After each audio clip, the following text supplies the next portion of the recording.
उत्तराखंड में लगातार हो रही मूसलाधार बारिश अब भयानक रूप लेने लगी है। रुद्रप्रयाग में अलकनंदा नदी अपने रौद्र रूप में बह रही है। हालात ऐसे हैं कि जो भगवान शिव की विशाल प्रतिमा एक दिन पहले तक नदी के बीच साफ दिखाई दे रही थी, वह आज पूरी तरह अलकनंदा के उफनते पानी में समा चुकी है।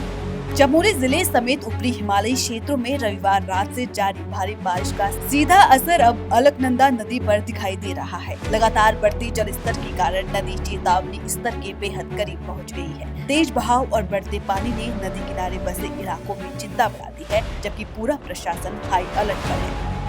अलकनंदा के बढ़ते जल स्तर का अंदाजा इसी बात से लगाया जा सकता है कि नदी तट से करीब 20 से 25 मीटर दूर स्थापित भगवान शिव की विशाल प्रतिमा पूरी तरह जलमग्न हो चुकी है। नदी अपने सामान्य बहाव क्षेत्र से कई मीटर बाहर फैल गई है और चारों ओर सिर्फ पानी ही पानी दिखाई दे रहा है। शिव प्रतिमा का जलमग्न होना अलकनंदा के रौद्र स्वरूप की गंभीरता को साफ बयां कर रहा है।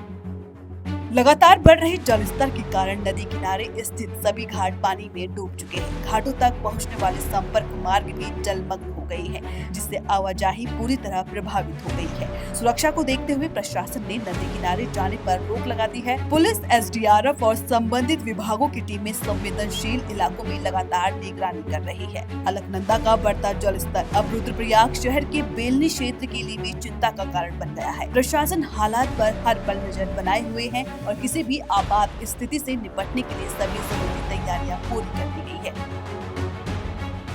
जिला आपदा प्रबंधन अधिकारी नंदन सिंह रजवार ने लोगों से अपील करते हुए कहा है कि रात के समय विशेष सतर्क रहें, नदी के जल स्तर पर नजर बनाए रखें, बिना किसी जरूरी कारण के नदी और नालों के पास न जाएं और किसी भी आपात स्थिति की सूचना तुरंत प्रशासन या आपदा नियंत्रण कक्ष को दें। वहीं प्रशासन ने स्थानीय लोगों और श्रद्धालुओं से अफवाहों पर ध्यान न देने की अपील की है। केवल मौसम विभाग और जिला प्रशासन द्वारा जारी आधिकारिक जानकारी पर ही भरोसा करने की सलाह दी है। मौसम विभाग ने अगले कुछ घंटों में भी भारी बारिश की संभावना जताई है, जिसके चलते पूरे जनपद में सतर्कता और निगरानी बढ़ा दी गई है। फिलहाल राहत की बात है कि प्रशासन लगातार हालत पर नजर बनाए हुए है, लेकिन अगर बारिश का सिलसिला इसी तरह जारी रहा तो अलकनंदा का जल स्तर चेतावनी स्तर पार कर सकता है। ऐसे में प्रशासन की अपील है कि सतर्क रहें, सुरक्षित रहें और किसी भी तरह का जोखिम लेने से बचें।